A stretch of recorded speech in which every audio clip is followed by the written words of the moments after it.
नमस्कार बच्चों, कैसे हैं आप सभी लोग? सभी लोग अच्छे होंगे, कमेंट में बताइएगा कैसे हैं आप सभी लोग। नमस्कार, जल्दी आ जाएं आप सभी लोग।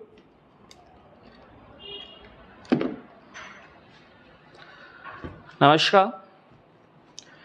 देखिएगा लाडलो, पिछले लेक्चर में जो अपन ने बातें कंप्लीट की थी वो मशीन के बारे में बातें अपन ने कंप्लीट की थी। उसी चैप्टर को आज थोड़ा आगे बढ़ाएंगे। कुछ बातें उसमें शेष रह गई थी लाडलो। कौन कौन सी बातें शेष रह गई थी उनको देखते हैं अपन और रिकॉल करते हैं कि अपन ने पिछले लेक्चर में क्या पढ़ा था। सा क्लियर है लाडलो? देखते हैं सा। समझना आप लोग, चीजों को ध्यान से सुनना, कैसे क्या क्या किया गया था लाडलो। देखेगा, सबसे पहले अपन ने यही जाना था कि मशीन क्या होती है। तो आपसे मैंने कहा था कि मशीन क्या होती है। मशीन वह युक्ति है लाडलो जिसके द्वारा किसी एक बिंदु पर लगाया गया बल किसी अन्य बिंदु पर लगाए गए बल या किसी अन्य बिंदु पर संचरित हो जाता है। वह दिशा एवं मान दोनों में परिवर्तन होकर वह क्या करता है बेटा? कार्य करता है। सा तो मशीन करता क्या है? मशीन में आपने देखा होगा, मैंने एक लेबर मशीन को पढ़ाया था, तो उसमें आप क्या लगाते हैं? एफर्ट लगाते हैं। एफर्ट लगाने पर लोड कहाँ चला जाता है? ऊपर की तरफ चला जाता है। ऐसा तो इन्हीं सब चीजों को अपन क्या कहते हैं? मशीन कहते हैं। सब बातें अपन ने पढ़ी थी लाडलो। अगली बात आती है कि मशीन क्या क्या काम करती है। साहब तो आपको बताया था, यह हमेशा क्या करता है प्यारे बच्चों? कार्य को एक पॉइंट से दूसरे पॉइंट पर क्या करता है? स्थानांतरित करता है। मशीन द्वारा कार्य की दिशा बदली जाती है। ठीक है, यह काम कौन करता है? घिरनी करता है। सब उसके बाद कम बल लगाकर अधिक कार्य किया जा सकता है। बात बहुत बढ़िया। जैक पर आप क्या करते हैं? कम बल लगाते हैं और जैक भारी से भारी चीजों को क्या कर देता है लाडलो? उठा देता है। तो मशीन यही तो काम करता है। ऐसा ठीक है। उसके बाद कम गति को अधिक गति में बदला जा सकता है। गियर व्यवस्था, गियर पर आप कम एफर्ट लगाते हैं लेकिन क्या होता है प्यारे बच्चों? जल्दी गाड़ी तेज भजने लगती है। साहब तो गियर व्यवस्था, ये सब चीजें क्या है? मशीन के काम है। फिर आपको बताया गया था कि मशीन पर कुछ बातें आती हैं स्पेशली। पहला क्या आता है बेटा? एफर्ट। एफर्ट वह पॉइंट होता है जहां पर आप क्या कर रहे होंगे? एफर्ट लगा रहे होंगे। सा मतलब जहां आप प्रयास कर रहे होंगे। जैसे मान लीजिएगा लाडलो, जैसे मैं बात करूं, जैसे ये आपके पास कोई मशीन है, लेबर है। सा तो इस पॉइंट पर आप क्या लगा रहे हैं? एफर्ट लगा रहे हैं। सा तो ये क्या हो जाएगा प्यारे बच्चों? एफर्ट हो जाएगा। क्या हो जाएगा? एफर्ट हो जाएगा। एफर्ट को किससे रिप्रेजेंट करते हैं? पी से। और यहां क्या रखा हुआ है? वेट रखा हुआ है। क्या रखा हुआ है बेटा?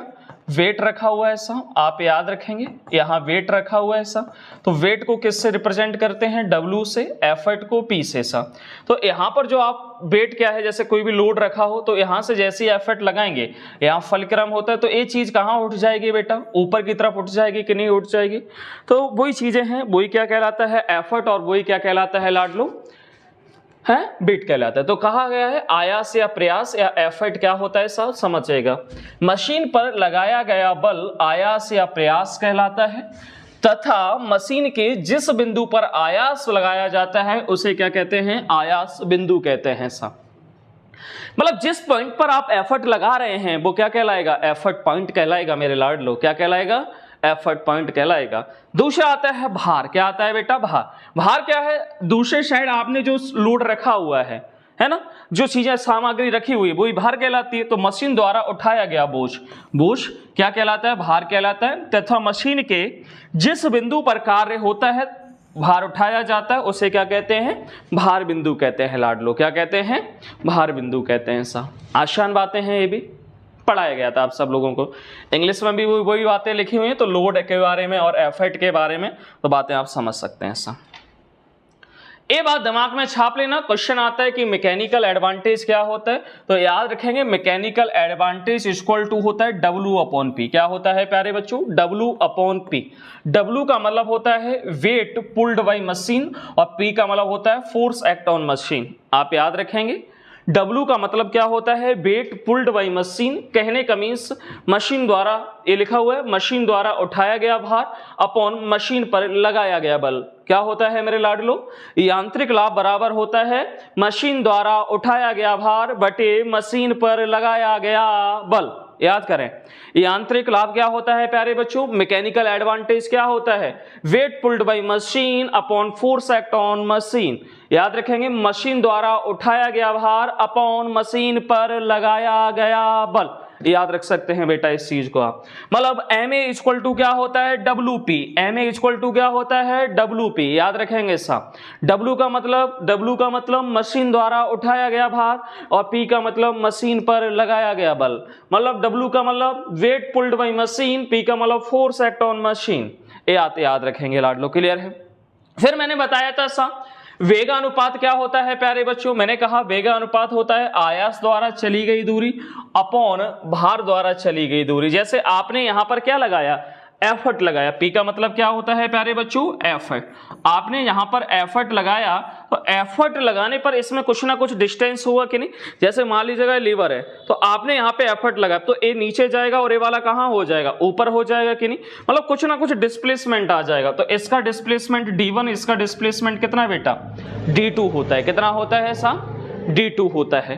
तो वही चीज है, आयास द्वारा चली गई दूरी अपॉन भार द्वारा चली गई दूरी का अनुपात ही क्या कहलाता है प्यारे बच्चों, वेगानुपात। इस डिस्टेंस को, यह कैसा है, एक कल बताया गया था, मात्रकहीन व बेमाहीन राशि है। फिर आपको ये भी फॉर्मूला याद रखना है यांत्रिक दक्षता का, एफिशिएंसी का फॉर्मूला क्या होता है, मैकेनिकल एफिशिएंसी का नीटा से रिप्रेजेंट करते हैं। तो याद रखेंगे मशीन द्वारा किया गया कार्य अपॉन मशीन पर किया गया कार्य इनटू 100। मशीन द्वारा किया गया कार्य बोलेगा, मशीन द्वारा किया गया कार्य अपॉन मशीन पर किया गया कार्य गुणा 100 क्या कहलाता है प्यारे बच्चों, यांत्रिक दक्षता कहलाता है। यांत्रिक दक्षता कहलाता है, या कह सकते हैं नीटा equal to output upon input into 100 क्या कहलाता है प्यारे बच्चों, एफिशिएंसी कहलाता है, मैकेनिकल एफिशिएंसी कहलाता है ऐसा।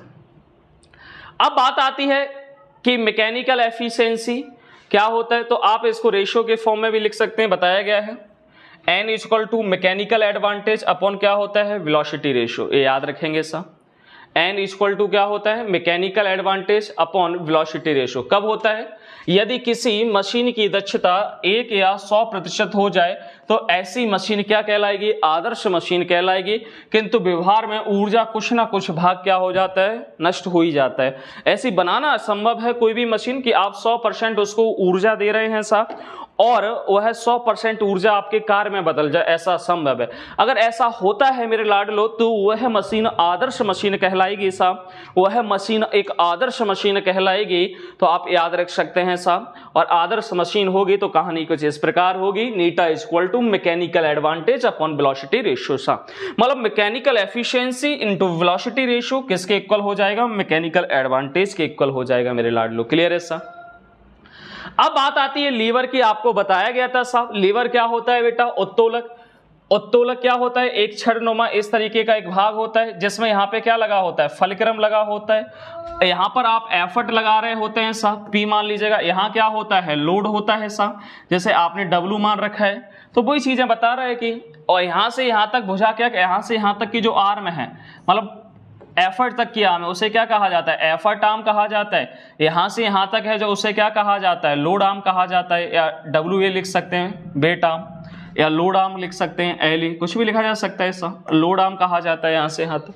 तो वही चीज है, क्या कह रहा है, पहला क्या है, लीवर। लीवर है क्या, a lever is a rigid rod और bar capable of turning about a fixed point, जैसे क्या कहते हैं, फलक्रम। ए फलक्रम होता है, क्या होता है प्यारे बच्चों, फलक्रम। याद रखेंगे, फलक्रम इज कॉल्ड लीवर।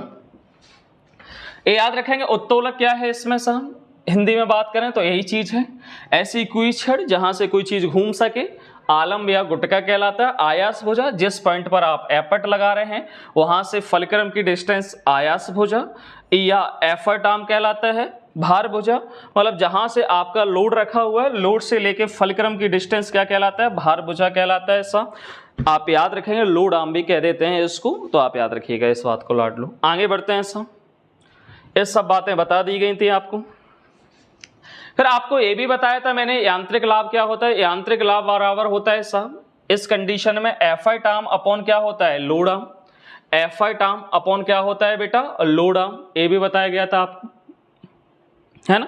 ये डायग्राम बना हुआ है, यहाँ से यह क्या लगाया, एफर्ट लगाया सा, ये लोड रखा हुआ है, ये फलक्रम होता है पूरा का पूरा, ये याद रखेंगे आप। क्लियर है।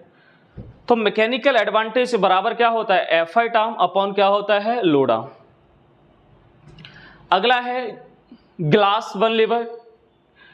इस क्लास वन लीवर, क्लास पहला लीवर कैसा होता है, क्लास सेकंड टाइप का लीवर कैसा है।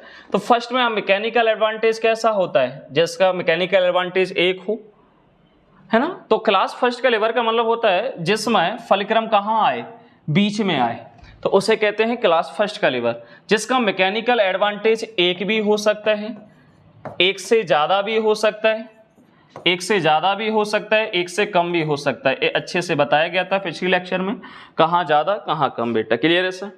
दूसरा आता है क्लास सेकंड लीवर का। तो इसमें हमेशा याद रखेंगे साहब, इसमें हमेशा याद रखेंगे मैकेनिकल एडवांटेज हमेशा 1 से कैसा होगा प्यारे बच्चों, ज्यादा होता है। कैसा होता है, ज्यादा होता है। ये बात भी आपको बताई गई थी सर।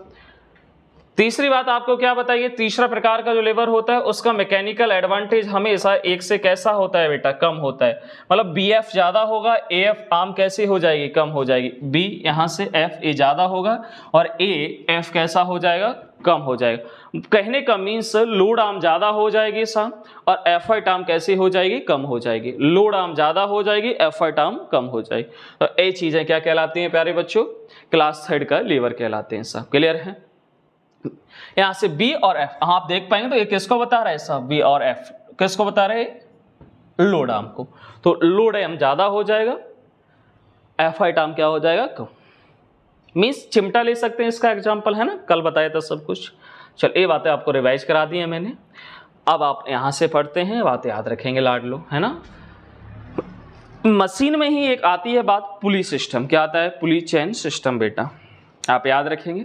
मशीन में ही बात आती है पुली चेन सिस्टम। तो यहां से आज अपन पढ़ने वाले हैं पुली चेन सिस्टम क्या होता है। तो सबसे पहले तो आप याद रखेंगे सर, इसका फलक्रम पुली क्या होता है, pulley is a kind of wheel.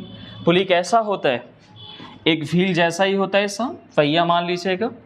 Which is made up of wood या iron, its middle part concave and it is used with रोप।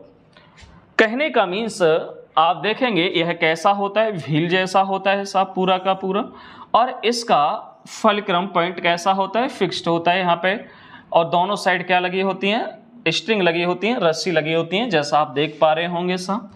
तो हमेशा याद रखेंगे pulley is the frictionless, then the efficiency of pulley is कितना होता है प्यारे बच्चों, 1 होता है। कितना होता है, 1 होता है, आप याद रखेंगे।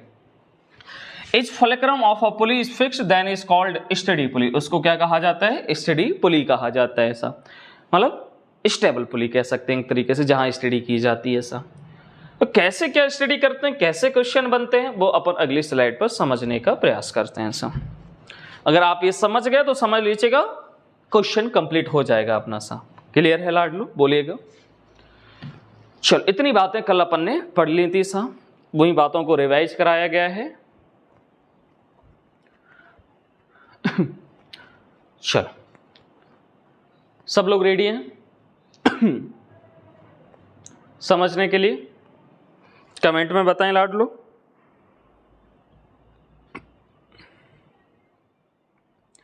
कमेंट में बताएं।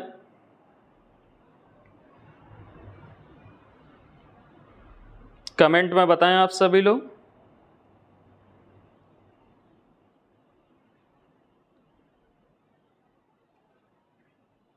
चलो समझते हैं सा।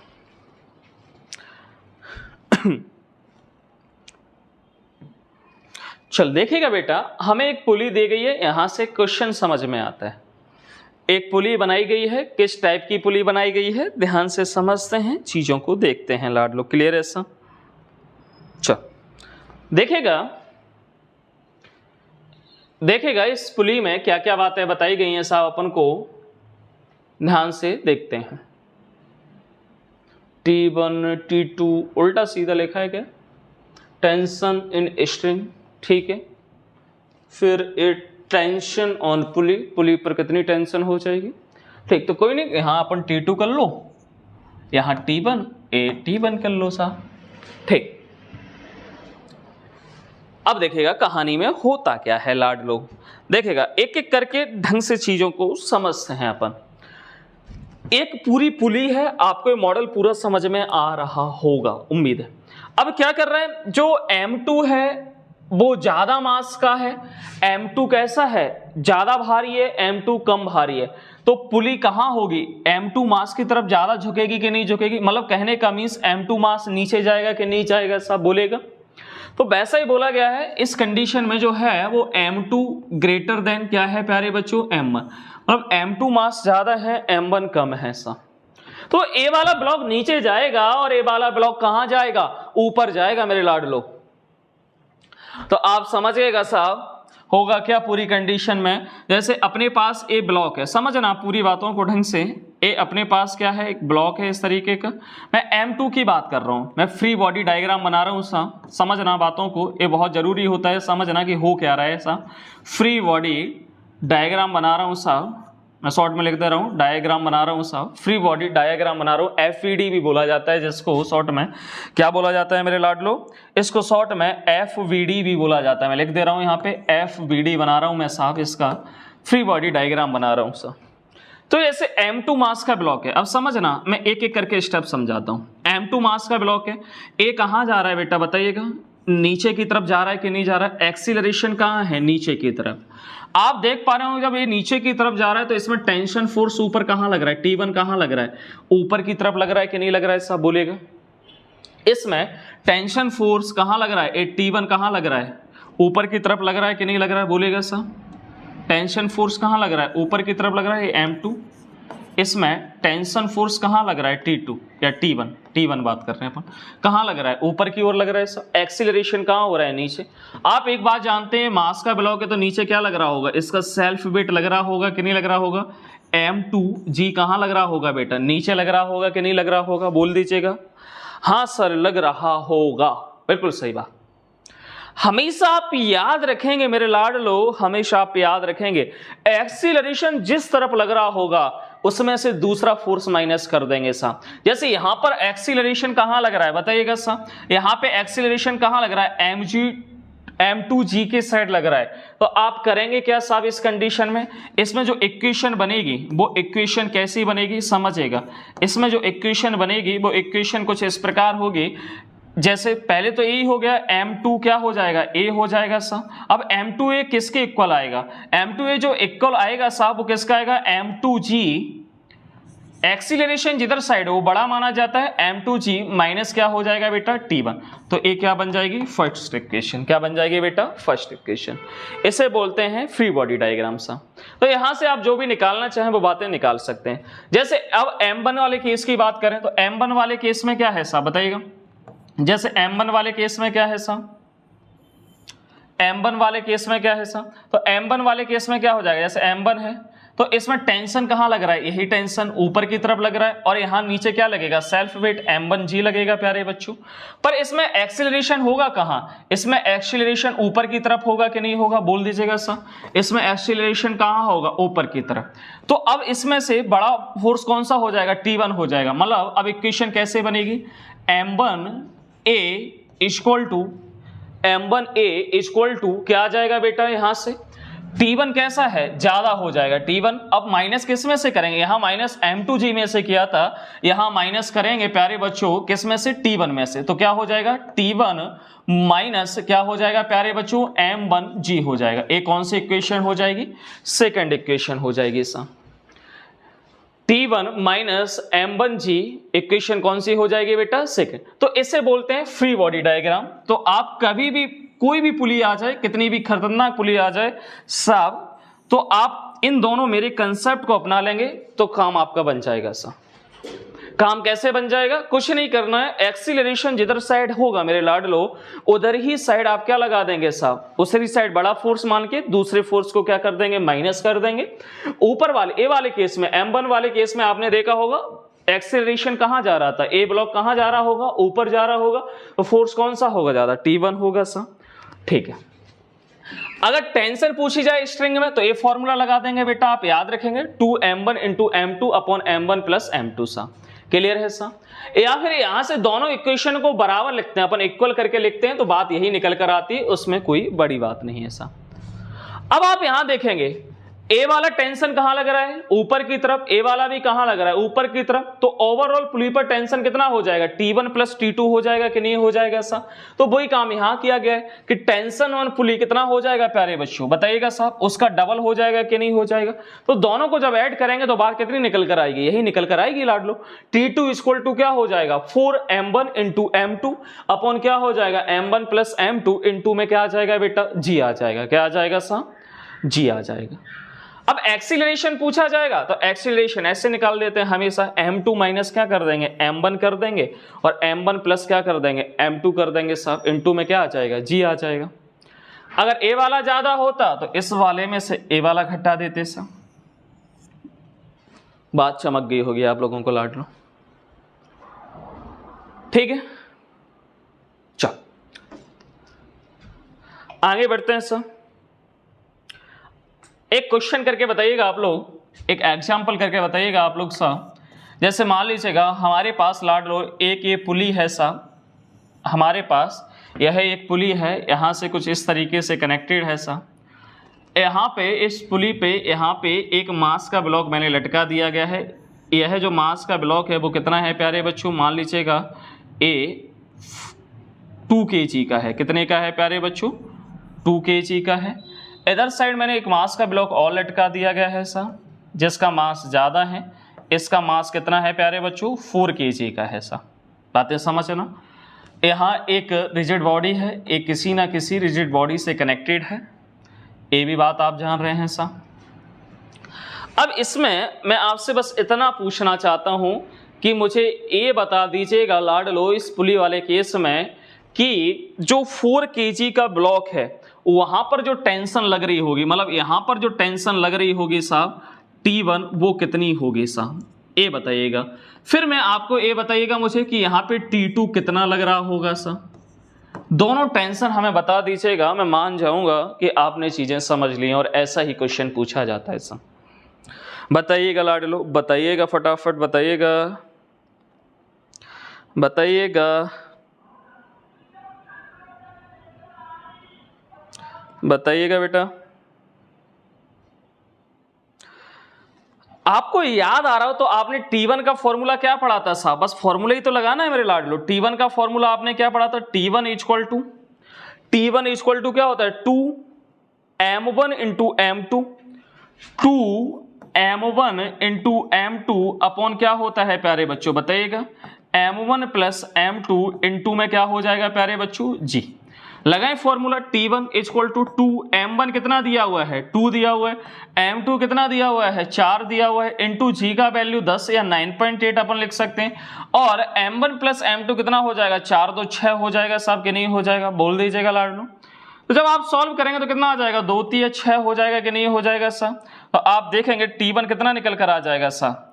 यहां से कैलकुलेट करें चीजों को। 4 दूनी 8 और 8 इंटू 10 कितना हो जाएगा प्यारे बच्चों? बताइएगा साहब। 8 इंटू 10 कितना हो जाएगा सा? 80 हो जाएगा कि नहीं हो जाएगा सा?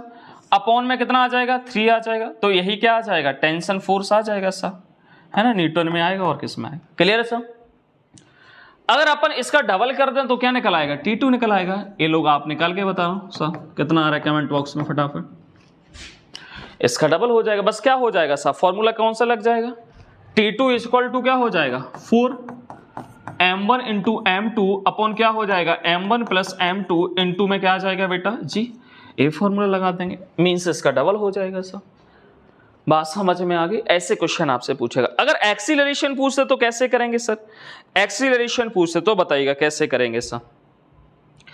अगर एक्सीलरेशन पूछ दे तो कैसे करेंगे बताइएगा? तो ज्यादा वाला होता है उसमें से कम वाला घटा देंगे सर। तो एक्सीलरेशन निकालेंगे तो कैसे निकालेंगे? Acceleration equal to m2 minus m1 upon m2 plus m1 into में क्या है? जी लाडलो। बस लगा देंगे फॉर्मूला, आ जाएगा एक्सीलरेशन में सर। कोई बड़ी बात थोड़ी ना क्या इसमें? बताइएगा। ये प्लस का साइन लगा हुआ है, किसका लगा हुआ है? प्लस का साइन लगा हुआ है। तो आप वैल्यू पुटअप कर देंगे, आ जाएगा आंसर। तो ऐसे क्वेश्चन आपसे पूछेगा तो आप निकाल सकते हैं। उम्मीद है मुझे बेटा आपसे। क्लियर है सर? कमेंट में बताइएगा कर पाएंगे कि नहीं कर पाएंगे। बस फॉर्मूला याद रखना है और कुछ याद नहीं रखना है। और मेरी वो इक्वेशन है, अगर कभी टफ क्वेश्चन आ जाए तो उस इक्वेशन से सॉल्व कर लेना, कैसा भी क्वेश्चन आ जाए कभी कोई गड़बड़ नहीं करेगा लाडलू।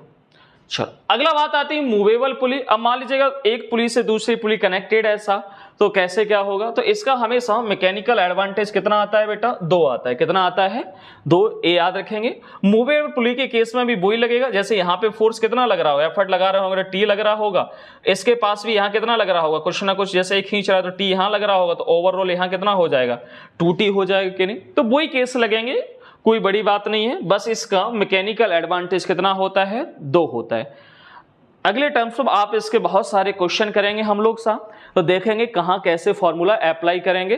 तो अगले टर्म्स पर आप बने रहेगा, इसके क्वेश्चन बहुत ज़्यादा जरूरी होते हैं साहब। क्लियर है। हमेशा फिजिक्स की थ्योरी तो इजी सी लगती है साहब, और उसको अप्लाई कैसे किया जाएगा वो बातें हमें कब समझ में आती हैं, क्वेश्चन प्रैक्टिस में ही समझ में आती हैं साहब। तो अगले टर्म्स पर अगले लेक्चर में बात करें लाडलो, तो किसकी बातें करेंगे, MCQ PYQ की बातें करेंगे साहब। क्लियर है। वहां देखेंगे कि ये बातें कैसे अप्लाई की जाती हैं, तब आपको और ज्यादा समझ में आ जाएंगी मेरे लाडलो। तो आप बने रहिएगा साहब, है ना, कल इसी टाइम पर। आज का लेक्चर यहीं समाप्त करते हैं, धन्यवाद। कोई भी समस्या हो तो कमेंट में जरूर बताइएगा मेरे लाडलो। धन्यवाद। क्लियर है साहब। चलो।